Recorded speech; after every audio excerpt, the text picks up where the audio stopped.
بسم اللہ الرحمن الرحیم الحمدللہ والصلاة والسلام علی رسول اللہ وبعد۔ مشاہدین اعظام، السلام علیکم ورحمۃ اللہ وبرکاتہ۔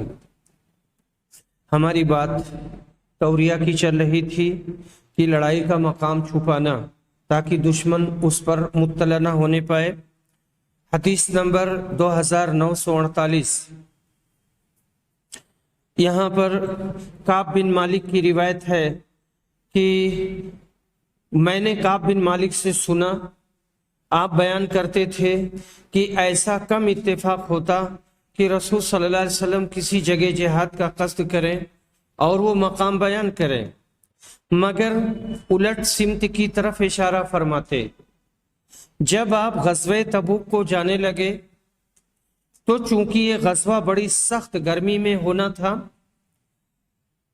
لمبا سفر تھا اور جنگلوں کو طے کرنا تھا اور مقابلہ بھی بہت بڑی فوج سے تھا، اس لیے آپ نے مسلمانوں سے صاف صاف فرما دیا تھا تاکہ دشمن کے مقابلے کے لیے پوری تیاری کر لیں۔ چنانچہ غزوہ کے لیے جہاں آپ کو جانا تھا یعنی تبوک، اس کا آپ نے صاف صاف اعلان کر دیا تھا۔ حدیث نمبر 2949، یہاں پر بھی وہی روایت ہے کہ سہری نے بیان کیا، انہوں نے کہا کہ مجھے عبد الرحمن بن کعب بن مالک نے خبر دی کہ کعب بن مالک کہا کرتے تھے کہ کم ہی ایسا ہوتا کہ رسول اللہ صلی اللہ علیہ وسلم کسی سفر میں جمعرات کے سوا اور کسی دن نکلیں۔ حدیث نمبر 2950، عبد الرحمن بن کعب بن مالک اپنے والد کعب بن مالک سے روایت کرتے ہیں کہ نبی صلی اللہ علیہ وسلم غزوہ تبوک کے لیے جمعرات کے دن نکلے تھے۔ آپ جمعرات کے دن سفر کرنا پسند فرماتے تھے۔ غزوہ تبوک کے موقع پر نبی صلی اللہ علیہ وسلم نے توریہ نہیں کیا، بلکہ صاف صاف لفظوں میں اس جنگ کا اعلان فرما دیا تھا، کیونکہ ہر لحاظ سے یہ مقابلہ بہت ہی سخت تھا اور مسلمانوں کو اس کے لیے پورے طور پر تیار ہونا تھا۔ مقصد باب یہ ہے کہ امام حالات کے تحت مختار ہے کہ وہ حسب موقع توریہ سے کام لے یا نہ لے، جیسا موقع محل دیکھے ویسا ہی کر لے۔ باب الخروج بعد الظہر، ظہر کی نماز کے بعد سفر کرنا۔ بعض دفعہ ظہر کے بعد میں سفر میں نکلنا آپ سے ثابت ہے۔ حدیث گزشتہ میں صبح کی قید صرف اس لیے مذکور ہوئی کہ وہ وقت خوشی کا ہوتا ہے، صبح کی خصوصیت نہیں ہے۔ حدیث نمبر 2951، انس بن مالک رضی اللہ عنہ روایت کرتے ہیں کہ نبی اکرم نے مدینہ میں ظہر 4 رکعت پڑھی، پھر عصر کی نماز ذوالحلیفہ میں 2 رکعت پڑھی، اور میں نے سنا کہ صحابہ حج اور عمرہ دونوں کا لبیک ایک ساتھ پکار رہے تھے۔ نبی کریم صلی اللہ علیہ وسلم کا یہ سفر حج کے لیے تھا، مگر سفر جہاد کو بھی اس پر قیاس کیا جا سکتا ہے کہ بہتر ہے ظہر کی نماز پڑھ کر اطمینان سے یہ سفر شروع کیا جائے۔ باب الخروج فی آخر الشہر، مہینہ کے آخری دنوں میں سفر کرنا۔ قریب نے بیان کیا ابن عباس سے کہ نبی صلی اللہ علیہ وسلم حجۃ الوداع کے لیے مدینہ سے اس وقت نکلے جب ذی قعدہ کے 5 دن باقی تھے اور 4 ذی الحجہ کو مکہ پہنچ گئے تھے، یعنی مہینہ کے آخری دنوں میں سفر کرنا جائز ہے، کچھ برا نہیں، جیسے بعض جاہل سمجھتے ہیں کہ چاند کے عروج میں سفر کرنا چاہیے، نزول میں نہیں۔ حدیث باب میں مذکور سفر کا تعلق حج سے ہے، مگر جہاد کے سفر کو بھی اس پر قیاس کیا جا سکتا ہے کہ جب آخر ماہ میں سفر جہاد پر نکلنا پڑے تو اس میں کوئی قباحت نہیں ہے۔ حدیث نمبر 2952۔ عائشہ عمرہ بنت عبد الرحمن روایت کرتی ہیں کہ انہوں نے حضرت عائشہ سے سنا، وہ کہتی تھیں حجۃ الوداع کے موقع پر رسول صلی اللہ علیہ وسلم کے ساتھ ہم اس وقت نکلے جب ذی-قعدہ کے 5 دن باقی تھے۔ ہفتہ کے دن ہمارا مقصد حج کے سوا اور کچھ بھی نہ تھا۔ جب ہم مکہ سے قریب ہوئے تو رسول اکرم نے حکم فرمایا کہ جس کے ساتھ قربانی کا جانور نہ ہو، جب وہ بیت اللہ کے طواف اور صفا اور مروہ کی سعی سے فارغ ہو جائے تو احرام کھول دے، پھر حج کے لیے بعد میں احرام باندھے۔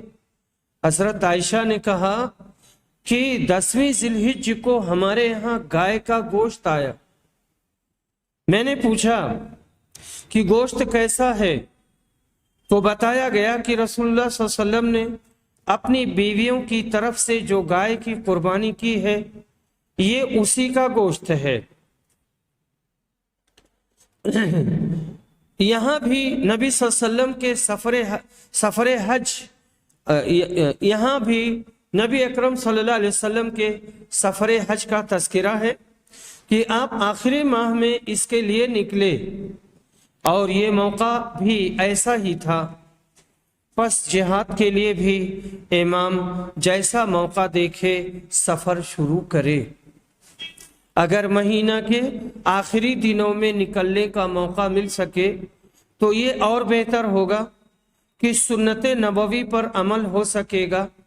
بہرحال یہ امام کی ثواب دید پر ہے۔ روایت میں امام مالک رحمہ اللہ کا نام آیا ہے، جن کا نام مالک بن انس بن مالک بن عامر اصبہی ہے۔ ابو عبداللہ کنیت ہے۔ امام دار الہجرہ اور امیر المومنین فی الحدیث کے لقب سے مشہور ہیں۔ ان کے دادا عامر اصبہی صحابی ہیں جو بدر کے سوا تمام غزوات میں شریک ہوئے۔ امام صاحب 93 ہجری میں پیدا ہوئے، تبع تابعین میں سے ہیں۔ اگرچہ مدینہ مولد و مسکن تھا، مگر کسی صحابی کے دیدار سے مشرف نہیں ہوئے۔ یہ شرف کیا کم ہے کہ امام دار الہجرہ تھے۔ حرم محترم نبی صلی اللہ علیہ وسلم کے مدرس و مفتی نافع، ربیہ رائے، امام جعفر صادق اور ابو حازم وغیرہ بہت شیوخ سے علم حاصل کیا، جن کی تعداد 900 بیان کی گئی ہے۔ نافع نے وفات پائی تو امام صاحب ان کے جانشین ہوئے۔ اس وقت آپ کی 17 سال کی عمر تھی۔ امام صاحب کی جائے سکونت حضرت عبداللہ بن مسعود کا مکان اور نشست گاہ حضرت عمر کا مکان تھا امام صاحب کی مجلس درس نہایت آراستہ و پیراستہ ہوتی تھی۔ سب لوگ مؤدب بیٹھتے تھے۔ امام صاحب غسل کر کے، خوشبو لگا کر، عمدہ لباس پہن کر نہایت وقار و متانت سے بیٹھتے تھے۔ خلیفہ ہارون رشید خود حاضر درس ہوتا تھا۔ عالم شرق سے غرب تک امام صاحب کے آواز شہرت سے گونج اٹھا۔ عالم شرق سے غرب تک امام صاحب کے آواز شہرت سے گونج اٹھا۔ شیخ عبد الرحمن مہدی کا قول ہے کہ روئے زمین پر مالک سے بڑھ کر کوئی حدیث نبوی کا امانت دار نہیں۔ امام صاحب نے 1,00,000 حدیثیں لکھی تھیں۔ ان کا انتخاب معطا ہے۔ امام صاحب سخی و عابد و مرتاز تھے۔ اہل علم کی بہت مدد کرتے تھے۔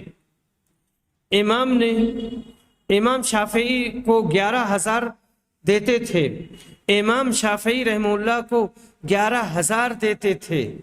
امام صاحب کے استبل میں بہت سے گھوڑے تھے، مگر کبھی گھوڑے پر سوار ہو کر مدینہ میں نہ نکلتے تھے۔ فرمایا کرتے تھے کہ مجھے شرم آتی ہے کہ جو زمین رسول کریم کے قدم مبارک سے مشرف ہوئی ہے اس کو میں جانوروں کے سموں سے روندوں۔ امام صاحب کے تلامذہ کی تعداد 1300 ہے، ان میں بڑے بڑے ائمہ اور محدثین اور عمرا شامل ہیں۔ مالکی مذہب کی پیروی کرنے والے عرب اور شمالی افریقہ میں ہیں۔ امام مالک کی بہت سی تصانیف ہیں، زیادہ مشہور موطا ہے، کتاب المسائل ہیں۔ خلیفہ ابو العباس صفاح کے سامنے بہت سے منتشر اوراق پڑے تھے جن کے متعلق خلیفہ نے کہا کہ یہ امام مالک کے 70,000 مسائل کا مجموعہ ہے۔ جس حدیث کا سلسلہ روایت مالک النافع عن ابن عمر ہوگا اس کو سلسلۃ الذہب کہتے ہیں۔ جعفر گورنر مدینہ نے امام صاحب کو حکم دیا کہ آئندہ طلاق کا فتویٰ نہ دیا کریں۔ یہاں مراد ہے آئندہ طلاق یعنی جبری طلاق۔ امام صاحب کو کتمان حق گوارا نہ ہوا، تعمیل حکم نہ کی۔ جعفر نے غضبناک ہو کر 70 کوڑے لگوائے، تمام پیٹھ خون آلود ہو گئی، دونوں ہاتھ کندھوں سے اتر گئے یعنی اکھڑ گئے۔ خلیفہ منصور جب مدینہ آیا تو امام صاحب سے عذر کیا اور کہا مجھ کو آپ کی تعزیر کا علم نہیں، میں جعفر کو سزا دوں گا۔ امام صاحب نے فرمایا میں نے معاف کیا، یعنی جعفر کو میں نے معاف کر دیا۔ 179 میں وفات ہوئی۔ ابن مبارک اور یحییٰ بن قطان ان کے شاگرد ہیں، یحییٰ بن سعید القطان ان کے شاگرد تھے۔ امام صاحب اپنے اس شعر کو اکثر پڑھا کرتے تھے جس میں انہوں نے ایک حدیث کے مضمون کو لیا ہے، خیر الامور الدین ما کان سنته وشر الامور المحدثات البدائع۔ باب الخروج فی رمضان، رمضان کے مہینے میں سفر کرنا۔ حدیث نمبر 2953۔ ابن عباس رضی اللہ عنہ روایت کرتے ہیں کہ نبی صلی اللہ علیہ وسلم فتح مکہ کے لیے مدینہ سے رمضان میں نکلے اور روزے سے تھے۔ جب آپ مقام قدیت پر پہنچے تو آپ نے افطار کیا۔ سفیان نے کہا کہ زہری نے بیان کیا کہ انہیں عبید اللہ نے خبر دی اور انہیں ابن عباس نے، پھر یہی حدیث بیان کی۔ ابو عبداللہ امام بخاری نے کہا یہ زہری کا قول ہے کہ رسول صلی اللہ علیہ وسلم کا آخری فعل ہی قابل حجت ہوگا۔ اس آخری سند کے بیان کرنے سے امام بخاری کی غرض یہ ہے کہ عبید اللہ سے سما کی اس میں زہری نے تصریح کی ہے اور پہلی روایت میں اس کی صراحت نہیں ہے۔ بعض نسخوں میں یہاں اتنی عبارت زائد ہے۔ امام بخاری نے کہا زہری اور ان کے ہم خیالوں کا یہی قول ہے کہ اثناء رمضان میں سفر درپیش ہونے سے افطار درست نہیں اور چاہیے کہ نبی صلی اللہ علیہ وسلم کے آخری فعل کو لیا جائے، یعنی آخری فعل آپ کا یہ ہے کہ آپ نے قدید میں پہنچ کر افطار کر لیا تھا۔ تو معلوم ہوا کہ اگر رمضان میں سفر پیش آئے تو افطار کرنا درست ہے، اور یہ مسئلہ آیت قرآنی وَمَنْ كَانَ مَرِيضًا أَوْ عَلَى سَفَرٍ فَعِدَّةٌ مِّنْ أَيَّامٍ أُخَرَ سے ثابت ہے۔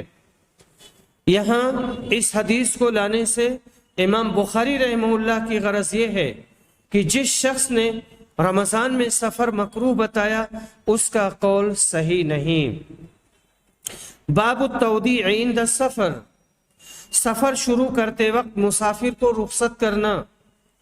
حدیث نمبر 2954۔ ابو ہریرہ رضی اللہ عنہ روایت کرتے ہیں کہ رسول صلی اللہ علیہ وسلم نے ہمیں ایک فوج میں بھیجا اور ہدایت فرمائی کہ اگر فلاں 2 قریشی جن کا آپ نے نام لیا تم کو مل جائیں تو انہیں آگ میں جلا دینا۔ ابو ہریرہ نے کہا کہ جب ہم آپ کی خدمت میں آپ سے رخصت ہونے کی اجازت کے لیے حاضر ہوئے، اس وقت آپ نے فرمایا میں نے تمہیں پہلے ہدایت کی تھی کہ فلاں فلاں قریشی اگر تمہیں مل جائیں تو انہیں آگ میں جلا دینا، لیکن یہ حقیقت ہے کہ آگ کی سزا دینا اللہ تعالیٰ کے سوا کسی کے لیے سزاوار نہیں ہے، اس لیے اگر وہ تمہیں مل جانا تو انہیں قتل کر دینا، آگ میں جلانا نہیں۔ ان ہر دو مردودوں نے نبی صلی اللہ علیہ وسلم کی صاحبزادی حضرت زینب کو راستے میں بحالت حمل ایسا برچھا مارا تھا کہ آپ کا حمل ساقط ہو گیا، اس لیے آپ نے پہلے ان کو ملنے پر آگ میں جلانے کا حکم دیا، پھر بعد میں قتل کا حکم دیا۔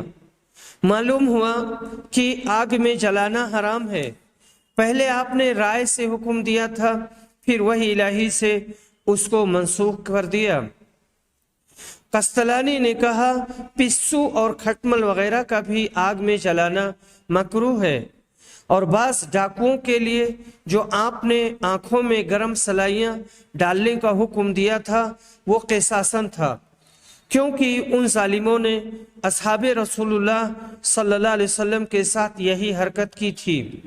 ارشاد باری ہے یا ایھا الذین آمنوا کتب علیکم القصاص فی القتل الحر بالحر والعبد بالعبد والانثى بالانثى، سورہ بقرہ آیت نمبر 178۔ یعنی قصاص میں آزاد کے بدلے آزاد اور غلام کے بدلے غلام اور عورت کے بدلے عورت قتل کی جائے گی، بلکہ آنکھ کے بدلے آنکھ اور دانت کے بدلے دانت توڑے جائیں گے۔ اسی قانون الہی کے تحت ان ڈاکوؤں کو یہ سنگین سزا دی گئی تھی۔ باب السمع والطاعة للامام ما لم یأمر بمعصیہ، امام چاہے وہ بادشاہ ہو یا حاکم ہو، امام کی اطاعت کرنا جبکہ وہ اللہ کے احکام کی نافرمانی کا حکم نہ دے۔ حدیث نمبر 2955۔ ابن عمر رضی اللہ عنہ روایت کرتے ہیں کہ نبی صلی اللہ علیہ وسلم نے فرمایا خلیفہ وقت کے احکام سننا اور انہیں بجا لانا ہر مسلمان کے لیے واجب ہے جب تک کہ گناہ کا حکم نہ دیا جائے۔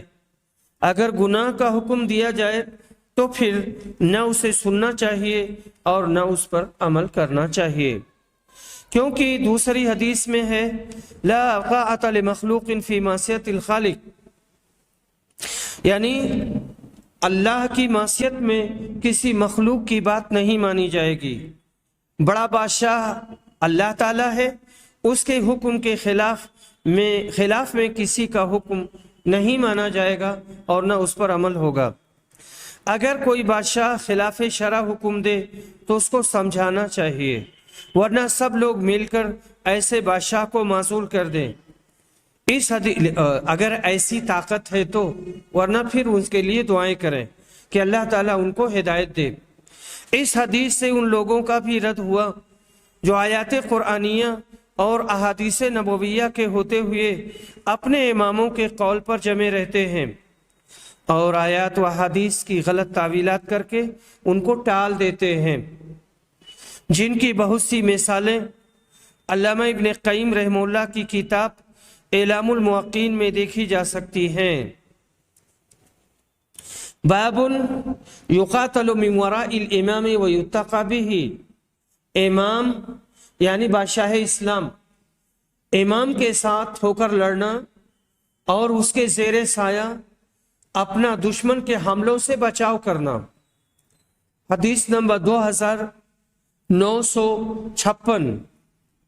ابو ہریرہ رضی اللہ عنہ بیان کرتے ہیں کہ انہوں نے رسول صلی اللہ علیہ وسلم سے سنا، آپ نے کہا تھا ہم لوگ دنیا میں سب سے پیچھے آئے ہیں لیکن آخرت میں جنت میں سب سے آگے ہوں گے۔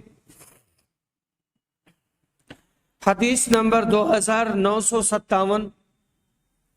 اسی سند کے ساتھ یہ حدیث آگے آ رہی ہے کہ جس نے میری اطاعت کی اس نے اللہ کی اطاعت کی، اور جس نے میری نافرمانی کی اس نے اللہ کی نافرمانی کی، اور جس نے امیر کی اطاعت کی اس نے میری اطاعت کی، اور جس نے امیر کی نافرمانی کی اس نے میری نافرمانی کی۔ امام کی مثال ڈھال جیسی ہے کہ اس کے پیچھے رہ کر اس کی آڑ میں یعنی اس کے ساتھ مل کر جنگ کی جاتی ہے، اور اسی کے ذریعہ دشمن کے حملہ سے بچا جاتا ہے۔ اس لیے اگر امام تمہیں اللہ سے ڈرتے رہنے کا حکم دے اور انصاف کرے، اس کا ثواب اسے ملے گا، لیکن اگر بے انصافی کرے گا تو اس کا وبال اس پر ہوگا۔ یعنی امام کی ذات لوگوں کا بچاؤ ہوتی، امام کی ذات لوگوں کا بچاؤ ہوتی ہے، کوئی کسی پر ظلم کرنے نہیں پاتا، دشمنوں کے حملہ سے اسی کی وجہ سے حفاظت ہوتی ہے، کیونکہ وہ ہمہ وقت مدافعت کے لیے تیار رہتا ہے۔ ان احادیث سے امام وقت کی شخصیت اور اس کی طاقت پر روشنی پڑتی ہے، اور سیاست اسلامی و حکومت شرعی کا مقام ظاہر ہوتا ہے، جس کے نہ ہونے کی وجہ سے آج ہر جگہ اسلام غریب ہے اور مسلمان غلامانہ زندگی گزارنے پر مجبور ہیں۔ ان احادیث پر ان حضرات کو بھی غور کرنا چاہیے جو اپنے کسی مولوی صاحب کو امام وقت کا نام دے کر اس کی بیعت کے لیے لوگوں کو دعوت دیتے ہیں، اور حالت یہ کہ مولوی صاحب کو حکومت کے معمولی چپراسی جتنی طاقت و سیاست حاصل نہیں ہے۔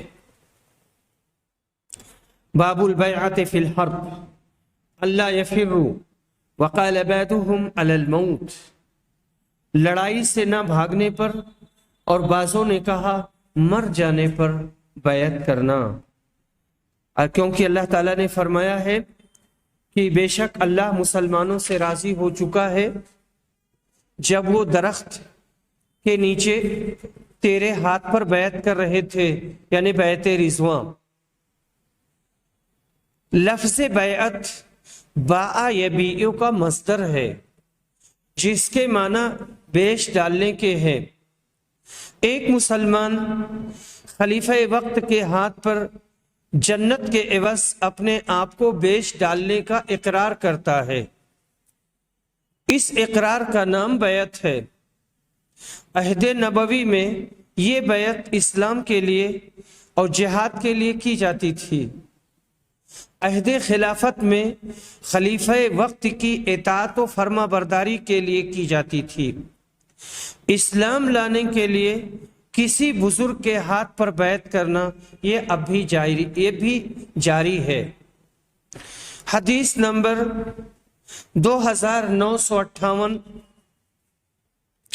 ابن عمر رضی اللہ عنہ بیان کرتے ہیں کہ صلح حدیبیہ کے بعد جب ہم دوسرے سال پھر آئے تو ہم میں سے جنہوں نے صلح حدیبیہ کے موقع پر حضرت صلی اللہ علیہ وسلم سے بیعت کی تھی، دو شخص بھی اس درخت کی نشاندہی پر متفق نہیں ہو سکے اور اسے جان نہیں سکے جس کے نیچے ہم نے رسول صلی اللہ علیہ وسلم سے بیعت کی تھی، اور یہ صرف اللہ کی رحمت تھی۔ جویریہ نے کہا میں نے نافع سے پوچھا حضرت صلی اللہ علیہ وسلم نے صحابہ سے کس بات پر بیعت کی تھی؟ کیا موت پر بیعت کی تھی؟ فرمایا کہ نہیں، بلکہ صبر و استقامت پر بیعت لی تھی۔ صلح حدیبیہ سے پہلے مکہ سے جب حضرت عثمان کے قتل کی افواہ آئی تو نبی صلی اللہ علیہ وسلم نے اس ناحق خون کا بدلہ لینے کے لیے تمام صحابہ سے ایک درخت کے نیچے بیٹھ کر بیعت لی تھی کہ اس ناحق خون کے بدلے کے لیے آخری دم تک کفار سے لڑیں گے۔ اس بیعت پر اللہ تعالیٰ نے اپنی رضا کا اظہار قرآن میں فرمایا تھا، اور یہ اس بیعت میں شریک ہونے والے تمام صحابہ کے لیے فخر اور دین و دنیا کا سب سے بڑا اعزاز ہو سکتا تھا۔ حضرت عبداللہ بن عمر کہتے ہیں کہ پھر بعد میں جب ہم صلح کے سال عمرہ کی قضا کرنے نبی صلی اللہ علیہ وسلم کے ساتھ گئے تو ہم اس کی جگہ کی نشاندہی نہ کر سکے جہاں بیٹھ کر آپ نے ہم سے عہد لیا تھا۔ پھر جب حضرت عبداللہ بن عمر کہتے ہیں کہ یہ اسلام کی تاریخ کا ایک عظیم الشان واقعہ تھا، اور یہ بھی ظاہر ہے کہ اس جگہ پر اللہ تعالیٰ کی رحمتوں کا نزول ہوا جہاں بیٹھ کر نبی صلی اللہ علیہ وسلم نے اپنے تمام صحابہ سے اللہ کے دین کے لیے اتنی اہم بیعت لی تھی۔ اس لیے ممکن تھا کہ اگر وہ جگہ ہمیں معلوم ہوتی تو امت کے کچھ لوگ اس کی وجہ سے فتنہ میں پڑ جاتے، اور ممکن تھا کہ جاہل اور خوش عقیدہ قسم کے مسلمان اس کی پوجا پاٹ شروع کر دیتے۔ اس لیے یہ بھی اللہ کی بہت بڑی رحمت تھی کہ اس جگہ کے آثار و نشانات ہمارے ذہنوں سے بھلا دیے گئے، اور امت کے ایک طبقہ کو اللہ نے شرک میں مبتلا ہونے سے بچا لیا۔ شرک کے اکثر مراکز کا آغاز ایسے ہی توہمات کی بنا پر شروع ہوا ہے۔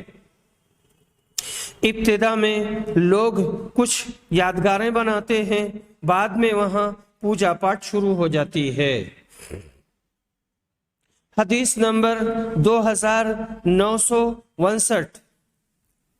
عبداللہ بن زید روایت کرتے ہیں کہ حرہ کی لڑائی کے زمانہ میں ایک صاحب ان کے پاس آئے اور کہا کہ عبداللہ بن حنظلہ لوگوں سے یزید کے خلاف موت پر بیعت لے رہے ہیں۔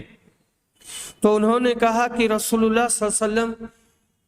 صلی اللہ علیہ وسلم کے بعد اب میں موت پر کسی سے بیعت نہیں کروں گا۔ حدیث نمبر 2960۔ سلمہ بن اکوع روایت کرتے ہیں کہ حدیبیہ کے موقع پر میں نے رسول صلی اللہ علیہ وسلم سے بیعت کی، پھر ایک درخت کے سائے میں آ کر کھڑا ہو گیا۔ جب لوگوں کا ہجوم کم ہوا تو نبی صلی اللہ علیہ وسلم نے دریافت کیا، ابن الاکوع کیا بیعت نہیں کرو گے؟ انہوں نے کہا کہ میں نے عرض کیا یا رسول اللہ میں تو بیعت کر چکا ہوں۔ آپ نے فرمایا دوبارہ اور بھی، چنانچہ میں نے دوبارہ بیعت کی۔ یزید بن ابی عبید اللہ کہتے ہیں کہ میں نے سلمہ بن اکوع سے پوچھا ابو مسلم اس دن آپ حضرات نے کس بات پر بیعت کی تھی؟ کہا موت پر۔ یہاں بھی حدیبیہ میں بیعت الرضوان مراد ہے جو ایک درخت کے نیچے لی گئی تھی۔ سورہ فتح میں اللہ تعالیٰ نے ان جملہ مجاہدین کے لیے اپنی رضا کا اعلان فرمایا ہے، رضی اللہ عنہ ورضوا عنہ۔ آیت مبارکہ لقد رضی اللہ عن المؤمنین اذ یبایعونک تحت الشجرہ میں اسی کا بیان ہے۔ حدیث نمبر 2961۔ انس بن مالک رضی اللہ عنہ کہتے ہیں اور بیان فرماتے ہیں کہ انصار خندق کھودتے ہوئے کہتے تھے نحن الذین بایعوا محمدا علی الجہاد ما حیینا ابدا، ہم وہ لوگ ہیں جنہوں نے محمد سے جہاد پر بیعت کی ہے ہمیشہ کے لیے، جب تک ہمارے جسم میں جان ہے ہم اس پر قائم و دائم رہیں گے۔ نبی صلی اللہ علیہ وسلم نے اس کے جواب میں فرمایا اللہم لا عیش الا عیش الآخرہ فاکرم الانصار والمہاجرہ، اے اللہ زندگی تو بس آخرت ہی کی زندگی ہے، اس لیے تو آخرت میں انصار و مہاجرین کا اکرام فرما اور ان کی عزت افزائی کر۔ غزوہ خندق کے بارے میں سورہ احزاب نازل ہوئی جس میں کفار مکہ جملہ مذاہب عرب کی ایک بڑی جمعیت ہمراہ لے کر مدینہ پر حملہ آور ہوئے تھے، سب کو بٹور کر لے آئے تھے۔ سردی مدینہ میں شباب پر تھی اور مسلمان ہر طرح سے تنگ دست تھے، اس لیے نبی صلی اللہ علیہ وسلم نے صحابہ کرام سے مشورہ کے بعد شہر کے اندر رہ کر ہی مدافعت کا فیصلہ صادر فرمایا۔ شہر کی حفاظت کے لیے اطراف میں ایک عظیم خندق کھود کر اسے پانی سے بھر دیا گیا۔ یہ تدبیر بڑی کارگر ہوئی اور کفار کو اندر داخل ہونے کا موقع نہ مل سکا۔ آخر ایک دن سخت آندھی سے ڈر کر یہ لوگ میدان چھوڑ گئے۔ حدیث نمبر 2962 2963 متفق علیہ۔ مجاشع بیان کرتے ہیں کہ میں اپنے بھائی کے ساتھ فتح مکہ کے بعد نبی اکرم کی خدمت میں حاضر ہوا اور عرض کیا کہ ہم سے ہجرت پر بیعت لے لیجئے۔ نبی صلی اللہ علیہ وسلم نے کہا کہ ہجرت تو مکہ کے فتح ہونے کے بعد وہاں سے ہجرت کر کے آنے والوں پر ختم ہو گئی۔ میں نے کہا پھر آپ ہم سے کس بات پر بیعت لیں گے؟ آپ نے فرمایا اسلام اور جہاد پر۔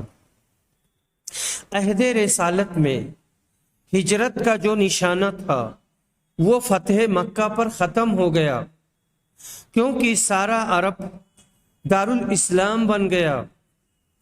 بعد کے زمانوں میں مکی زندگی کا نقشہ سامنے آنے پر ہجرت کا سلسلہ جاری ہے، نیز اسلام اور جہاد باقی ہے، لہذا ان سب پر بیعت لی جا سکتی ہے۔ بیعت سے مراد حلف اور اقرار ہے کہ اس پر ضرور قائم رہا جائے گا، خلاف ہرگز نہ ہوگا۔ بیعت کی بہت سی قسمیں ہیں جو مختلف مواقع پر بیان کی جائیں گی انشاءاللہ۔ باب عزم الامام علی الناس فیما یطیقون، اسلامی بادشاہ کی اطاعت لوگوں پر واجب ہے جہاں تک وہ طاقت رکھیں۔ حدیث نمبر 2964 ابو وائل بیان کرتے ہیں اور ان سے عبداللہ بن مسعود نے کہ میرے پاس ایک شخص آیا اور ایسی بات پوچھی کہ میری کچھ سمجھ میں نہ آیا کہ اس کا جواب کیا دوں۔ اس نے پوچھا مجھے یہ مسئلہ بتائیے کہ ایک شخص بہت ہی خوش اور ہتھیار بند ہو کر ہمارے امیروں کے ساتھ جہاد کے لیے جاتا ہے، پھر وہ امیر ہمیں ایسی چیزوں کا مکلف قرار دیتے ہیں کہ ہم ان کی طاقت نہیں رکھتے۔ میں نے کہا اللہ کی قسم میری کچھ سمجھ میں نہیں آتا کہ تمہاری بات کا جواب کیا دوں۔ البتہ جب ہم رسول اللہ صلی اللہ علیہ وسلم کے ساتھ آپ کی حیات مبارکہ میں تھے تو آپ کو کسی بھی معاملہ میں صرف ایک مرتبہ حکم کی ضرورت پیش آتی تھی اور ہم فوراً ہی اسے بجا لاتے تھے۔ یہ یاد رکھنے کی بات ہے کہ تم لوگوں میں اس وقت تک خیر رہے گی جب تک تم اللہ سے ڈرتے رہو گے، اور اگر تمہارے دل میں کسی معاملہ میں شبہ پیدا ہو جائے کہ کیا کیا جائے یا نہیں تو کسی عالم سے اس کے متعلق پوچھ لو تاکہ تشفی ہو جائے۔ اور قریب ہے، یعنی وہ دور بھی آنے والا ہے کہ کوئی ایسا آدمی بھی جو صحیح مسئلہ بتا دے تمہیں نہیں ملے گا۔ اس ذات کی قسم جس کے سوا کوئی معبود نہیں، جتنی دنیا باقی رہ گئی ہے وہ وادی کے اس پانی کی طرح ہے جس کا صاف اور اچھا حصہ تو پیا جا چکا ہے اور گدلا حصہ باقی رہ گیا ہے۔ عبداللہ بن مسعود نے گول مول جواب دیا۔ ان کا مطلب یہی ہے کہ افسر کا حکم جب شریعت کے خلاف نہ ہو تو اس کی اطاعت لازم اور ضروری ہے۔